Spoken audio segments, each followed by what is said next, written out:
Welcome to food awesome. இன்றைக்கி நம்ம என்ன செய்ய போகிறோன்னா, நம்ம வந்து வெள்ளை சோள தோசை நம்ம செய்ய போகிறோம்.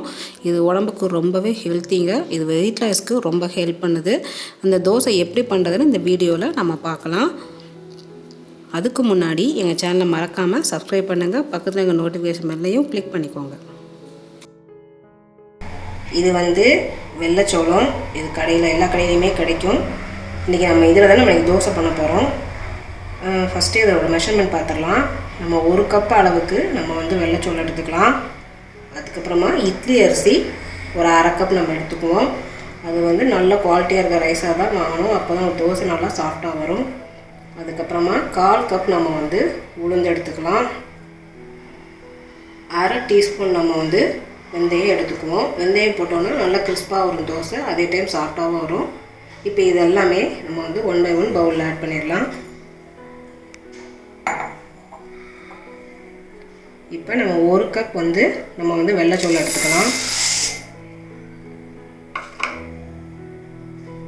அதுக்கப்புறமா 1/2 கப் வந்து நம்ம வந்து இட்லி அரிசி சேர்த்துக்கலாம். அதுக்கப்புறமா 1/4 கப் வந்து நம்ம உளுந்து சேர்த்துக்கலாம். இப்போ இதெல்லாமே வந்து நம்ம ஒன்றாவே நம்ம ஊற வச்சுருவோம். ஊற வச்சு ஒரு 3 மணி நேரம் ஊறினா போதும். அதுக்கப்புறமா நம்ம அரைச்சிடலாம். இப்போ நம்ம இது எல்லாத்தையும் நம்ம வாஷ் பண்ணிட்டு வந்துடலாம். இப்போ இது நல்லா நம்ம வாஷ் பண்ணிட்டோம்.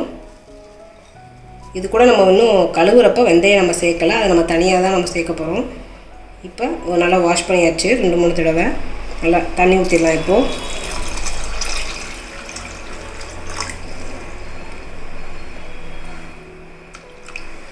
இப்போ நம்ம வந்து வெந்தயம் எடுத்து வச்சுருக்கோம் இல்லையா, அதை வந்து இதில் நம்ம சேர்த்துடலாம்.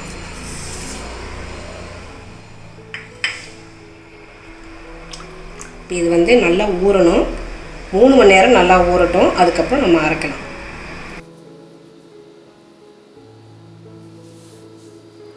இப்போது 3 ஹவர்ஸ் நல்லா ஊறிடுச்சு. நம்ம வந்து இப்போ அரைச்சிடலாம். நான் இன்றைக்கி கொஞ்சம் அளவு எடுத்துருக்கனால மிக்சியில் அரைக்கிறேன். நீங்கள் வந்து கிரைண்டரில் அரைக்கிறது ரொம்பவே நல்லது.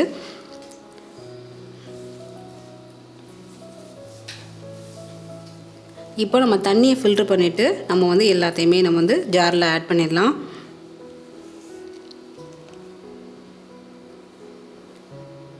இது வந்து எப்படின்னா, நம்ம தோசை மாவு எப்படி அரைப்போமோ அந்த பக்குவத்துக்கு நம்ம வந்து அரைச்சி எடுத்துக்கணும். இதிலே கூட நம்ம இட்லியும் நம்ம செய்யலாம். ஆனால் இன்றைக்கி நம்ம வந்து தோசை தான் நம்ம செய்ய போகிறோம். ஸோ அந்த பக்குவத்துக்கு ஏற்ற மாதிரி நம்ம தோசை மாவு எப்படி அரைப்போமோ அந்த பக்குவத்துக்கு நம்ம அரைச்சி எடுத்துக்கலாம். இப்போ நம்ம அரைச்சி எடுத்தாச்சு.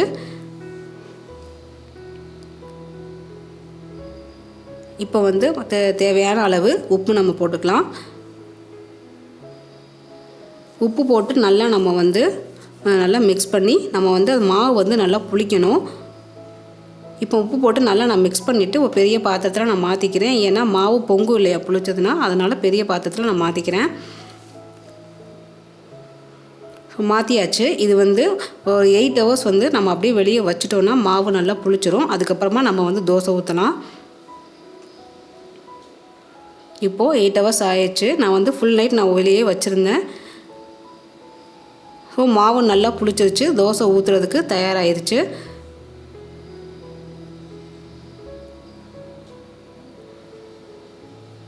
இந்த மாதிரி மாவு புளிச்சதுக்கப்புறமா நம்ம கரண்டி விட்டு நல்லா நம்ம வந்து மிக்ஸ் பண்ணிட்டோன்னா நமக்கு வந்து தோசை ஊற்றுறதுக்கு மாவு நல்லா உங்களுக்கு தடையில்லாமல் இருக்கும். இப்போ நல்லா நம்ம மிக்ஸ் பண்ணி எடுத்தாச்சு.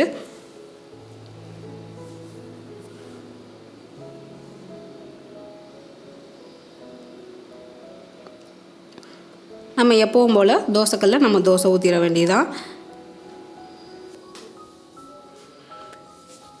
இந்த வெள்ளை சோளம் வந்து உங்களுக்கு வந்து செரிமானத்துக்கு ரொம்ப நல்லதுங்க. அதே மாதிரி இதய ஆரோக்கியத்திற்கும் ரொம்ப நல்லது. சர்க்கரை நோயாளிங்க இது சாப்பிட்டாங்கன்னா அவங்களுக்கு இது ரொம்ப நல்லது. அதே டைம் வந்து எலும்புகளை நல்லா பலப்பட செய்யுது. அதுக்கப்புறம் இந்த ப்ளட் ப்ரெஷர் இருக்கிறவங்களுக்குலாம் லோ ப்ளட் ப்ரெஷர்லாம் இது வந்து சரி பண்ணிடுது. அதே டைம் முக்கியமானது என்னதுன்னா, இது வந்து வெயிட் லாஸ்க்கு வந்து ரொம்பவே ஹெல்ப் பண்ணுது.